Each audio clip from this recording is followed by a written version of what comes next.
This is The Meaningful Way. I'm your host, Luke Iorio.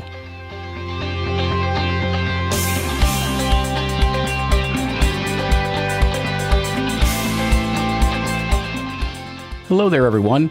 Before we officially conclude our time here on The Meaningful Way and fully transition over to One Idea Away, I wanted to reach back into our archives and play this former episode for you. It was something that aired a little bit more than a year ago, and it speaks to one of the issues that we're regularly going to face in One Idea Away. You see, what we get into actually ties to a New Year's resolution from about a year ago. The most popular New Year's resolution at that time was to enjoy life to the fullest. What this relates to is, what is the experience of life that you really truly desire? How is it that you want to fully live your life and tap into the aliveness of what is offered in your every single day, every single week, and every single month?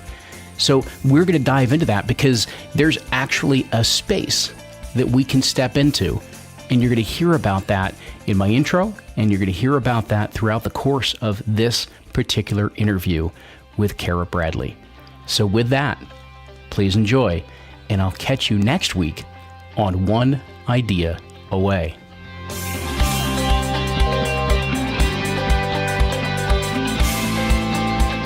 What do you get when you combine 35 years of teaching fitness and yoga, a high-conscious, peaceful mind, and an avid enthusiast for life? Well, you get today's guest. This episode of The Meaningful Way is all about quieting our busy minds. It's about recognizing there's a gap, a split second of time, when you're not quite in the past and not quite in the future either. In this moment, you're on the threshold. You're on the verge. And to show us the way to our meaningful path is the self-professed human potential junkie herself, Cara Bradley. Wow, do I resonate with that label as well. Cara Bradley, author of On The Verge, Wake Up, Show Up and Shine, is a mental strength coach, yoga and meditation teacher, lifelong entrepreneur, and former pro skater for rollerblade, having devoted more than 3 decades to mind training, movement, and personal transformation. She's the founder of Verge Yoga Center and the co-founder of a nonprofit, Mindfulness Through Movement, that provides programs to schools throughout Philadelphia. She has offered up her mental strength expertise guiding sports teams such as Villanova University in football and basketball, Yale University Soccer, and Penn State University Basketball. And when she is on the sidelines herself, Cara hosts 2 podcasts, On The Verge and Real Women, Courageous Wisdom. She's also frequently a writer for media outlets such as the Huffington Post, MindBodyGreen, and Mindful Magazine, helping people to train their mind and body to experience life directly and more meaningfully.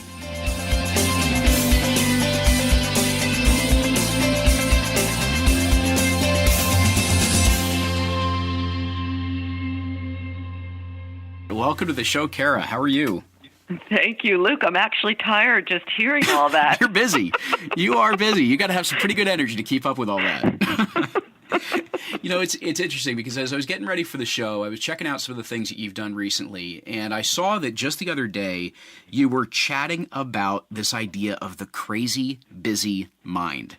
And I thought that that might be a really interesting place for us to start because so many people who tune into this show as well as other podcasts, they use it to step out of their busyness, to gain some insight or education or inspiration, or even just to pause for a few minutes so that they can gain some perspective on wherever it is that they are right now. And so I was wondering if you could share a little bit of this perspective about what is this crazy busy mentality that seems to be popping up all over the place these days. Yeah, absolutely. You know, I have a crazy busy mind myself, so I think I could speak from experience. We are all walking around crazy busy. I mean, if you ever notice, you know, you see a friend on the street or in a store and your conversation is just about how busy you are. And I find myself doing it as well. Well, the news is that we are all conditioned to be in this crazy busy mentality. So it's not your fault, for those of you listening. It really isn't, and you're not alone. So often we feel like we're the only ones that can't stop our mind from thinking so much. We can't stop doubting or worrying about the kids or worrying about the future. We don't know how to slow down.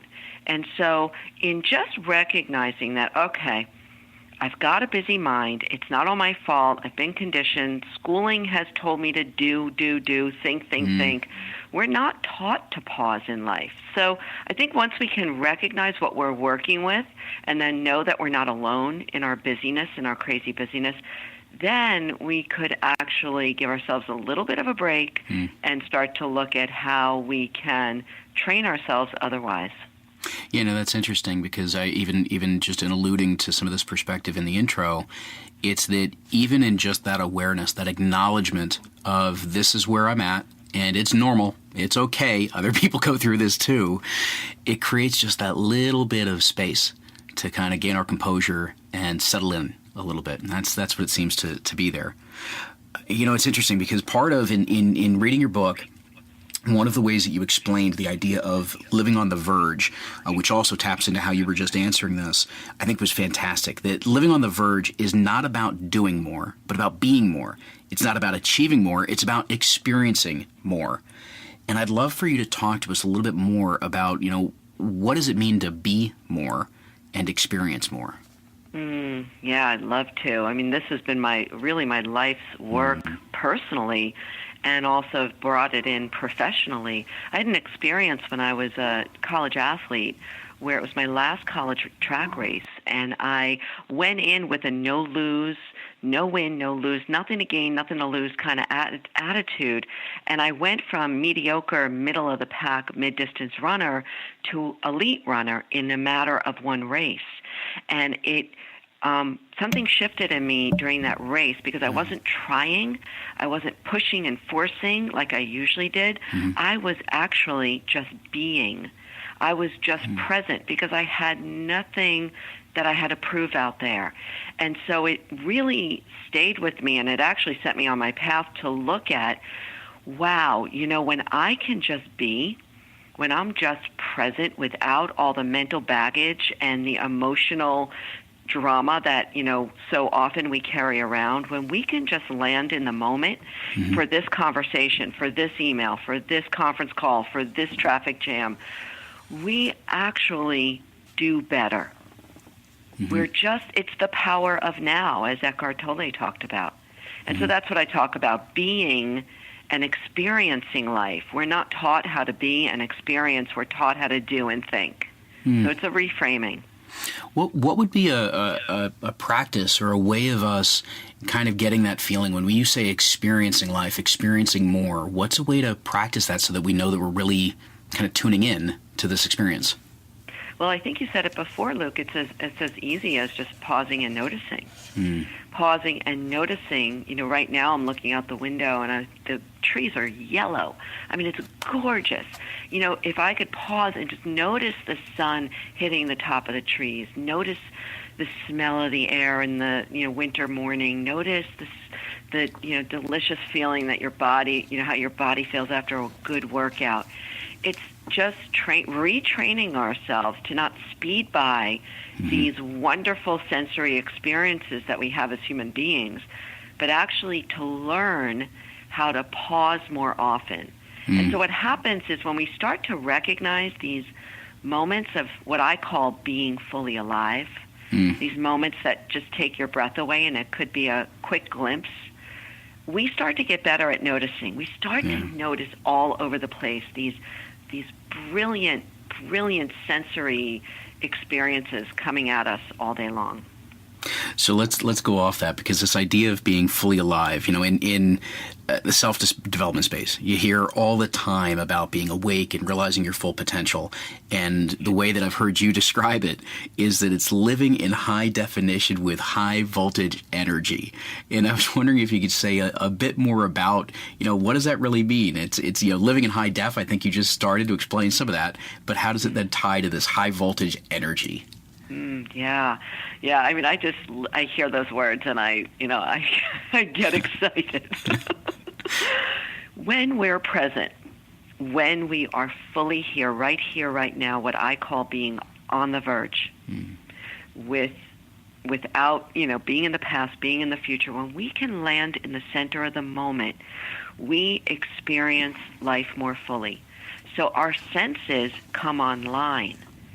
we recognize, we sense, we smell, we hear, we taste.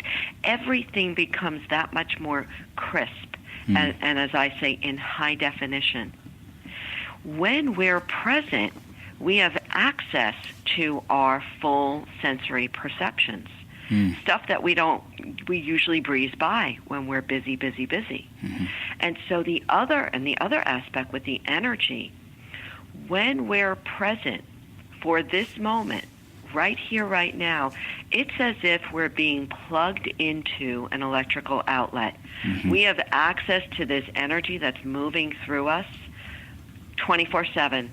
But oftentimes we're on a detour. We're in the past. We're distracted. We're here. We're there. We're worried about what people are going to think about us. When, like I did in my race, when you just kind of land and it's like, all right, I'm right here, we feel this, what I call high voltage energy come through us. Number one, that is a fantastic phrase. Land in the center of the moment. That is such a great phrase. And it is so true that when we're there, when we're fully present, it gives us such access to our full faculties. And I love that you then tie it to sensing that energy that's flowing through us. Because how often do we forget that while we walk around with these biodegradable skin suits that we all have, at the very core, the cells, the little tiny stuff, it's all energy. It's all in there, and to be able to be with that for the moment and kind of feel that flowing through the experience of being in the present moment. You use this word shine throughout your book, I mean, right there, even at the end of your title. And so tell me a bit more about, what is this a metaphor for, and what are some of the practices that really help us shine in our everyday lives? Oh, it's a great question. I have been moving bodies for a long time. When you said 35 years, I'm like, whoa. Whoa. I started teaching when I was 15 years old. I was a figure skater. And so I've been moving bodies. And what happens when we move, and the way I like to move people is very deliberately, with a lot of mindfulness and a lot of energy. I see transformation happen all the time. I see people light up through movement. And so to me, shining is this sense of being lit from within. When we're present, when we start to come online with our senses, when we start to feel this, as you said, this energy moving through us, we start to shine in whatever it is.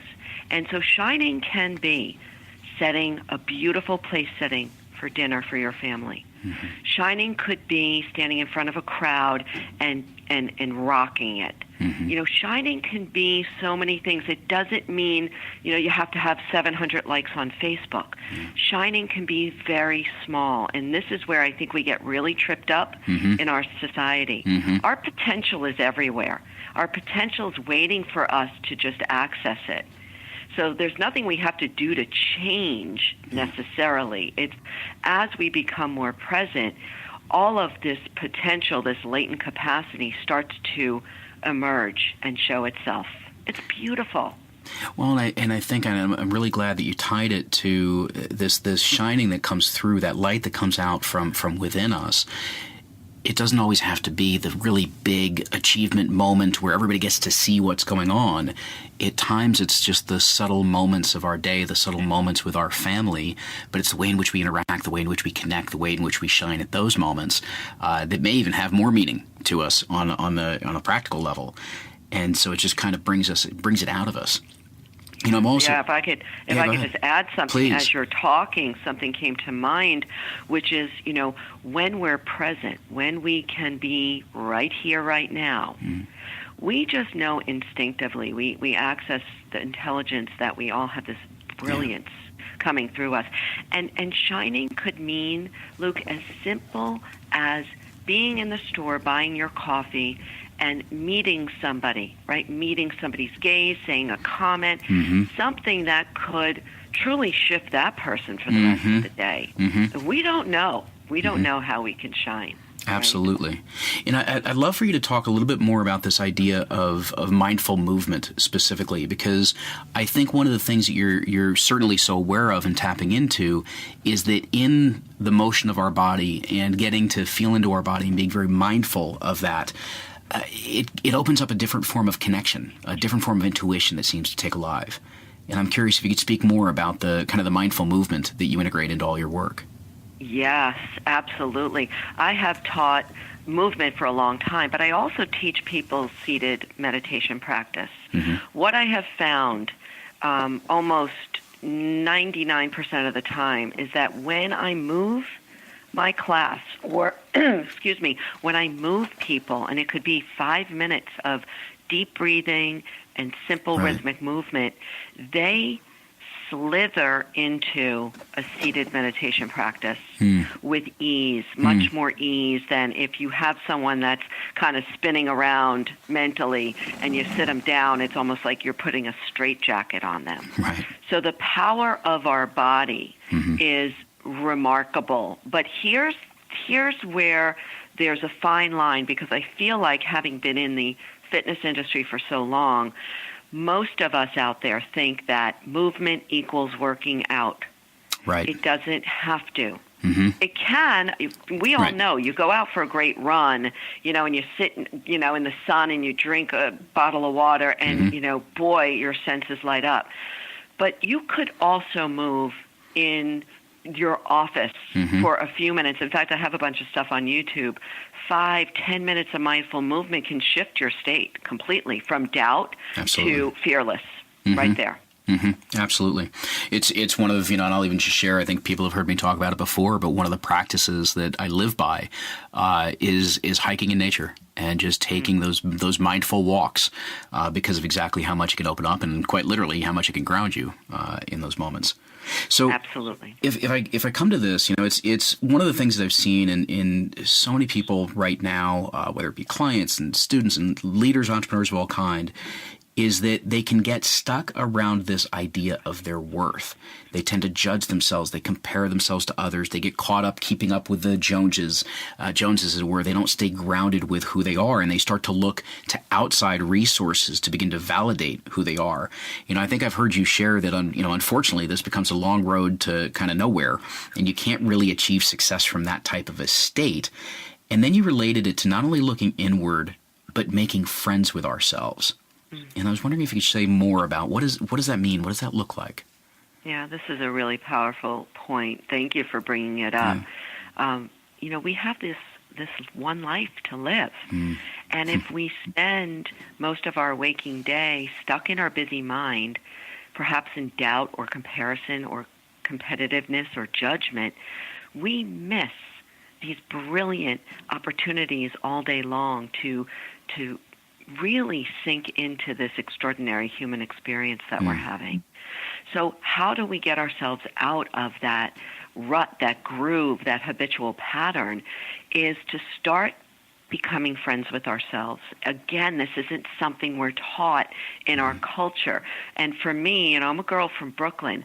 I'm pretty tough, and I'm pretty tough on myself. And so practicing this way of being friendly with myself was a long road for me, but I'll tell you, it's changed my life.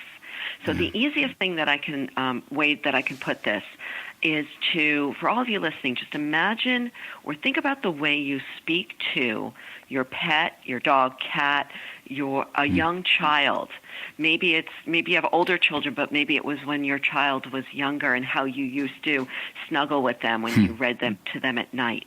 We have these very kind voices that can be borderline goofy. I know I was very goofy with my dog, but goofy, friendly, patient, cuddly, adorable.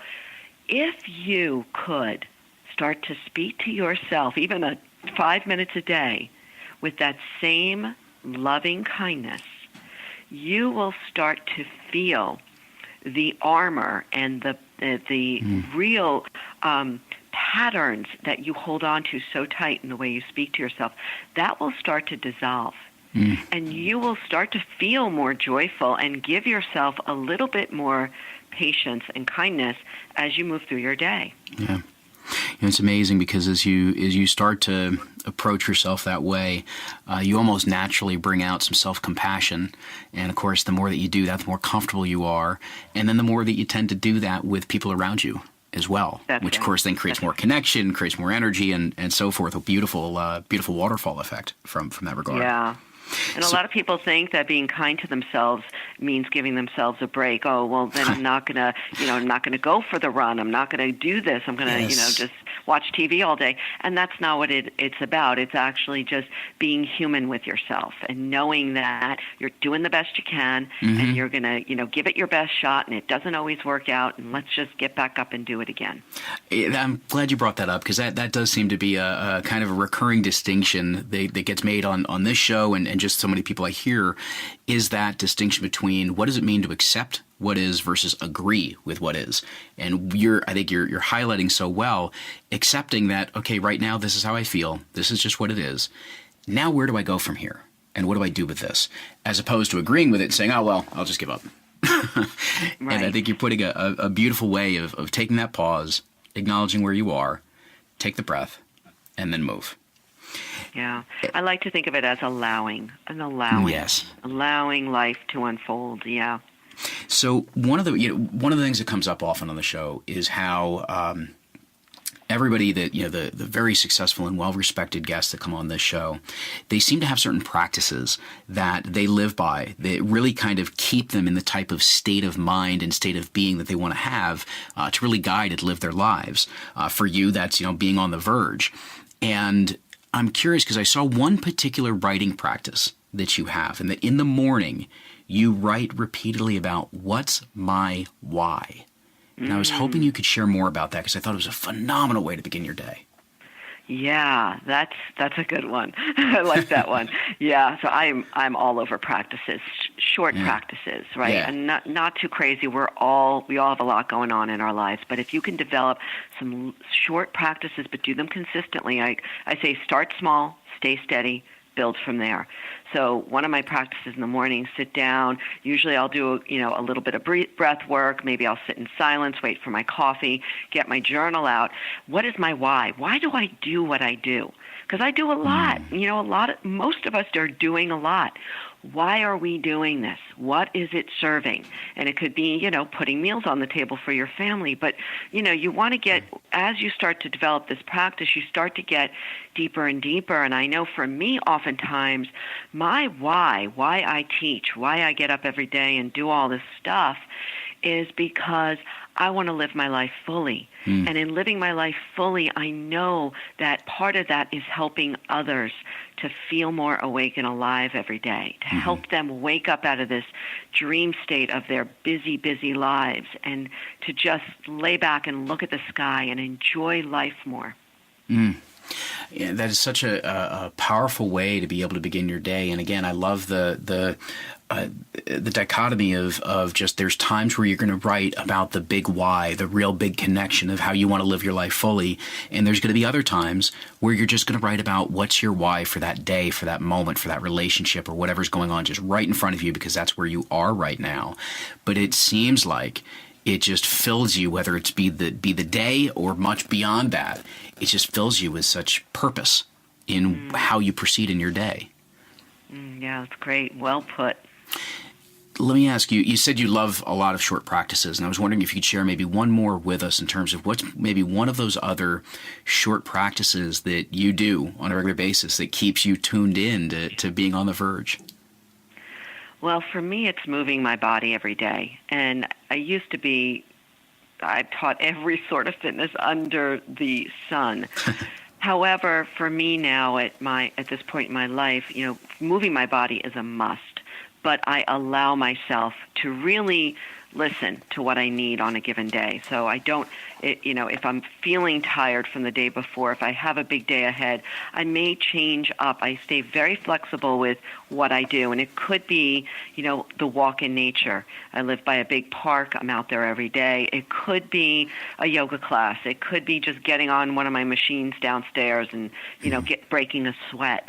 I really have allowed myself to be kind to myself when it comes to moving my body, because I view it as much more than just a workout now. It's a way of, in many ways, I like the word recalibrate. My movement practice recalibrates all of my systems, emotional, mental, physical, spiritual systems, so that I can move in the world and feel more aligned and available to everybody. Excellent. So before we wrap up, there's just one word that you just keep coming back to. You highlighted it before, so I was hoping you could share a bit more as to why this is such a critical word for you, and that's allow. You keep coming back to that phrase of, I allow this, I'm allowing this. Yeah, so we are brilliant beings. We have intelligence beyond our wildest imagining. We have the capacity to understand each other beyond words. And unless we allow ourselves to be fully present, we will misread those subtle messages that are coming through us all the time, through sensory awareness and through just, being in relationship.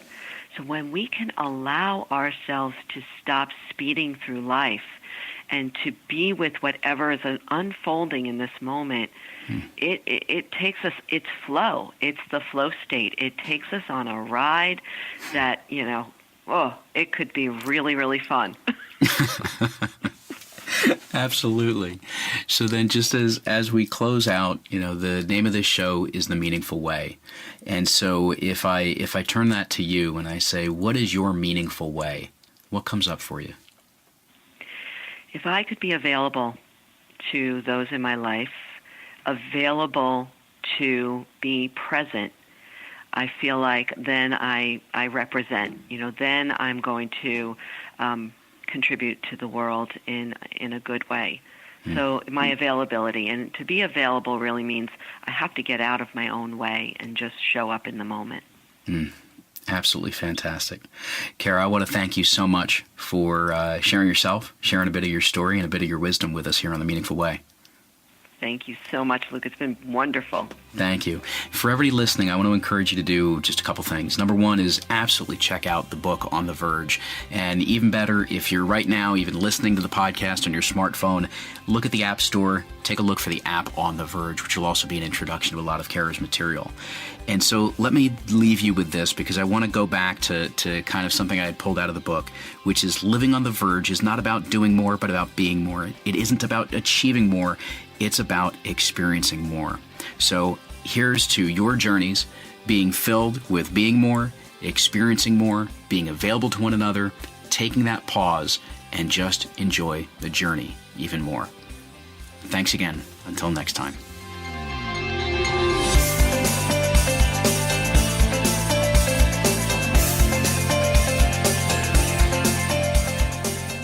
Thanks for listening. If you've enjoyed this, you'll want to check out the 7-Day Shift, a brand new online program designed to help you experience the even more meaningful life that's awaiting you.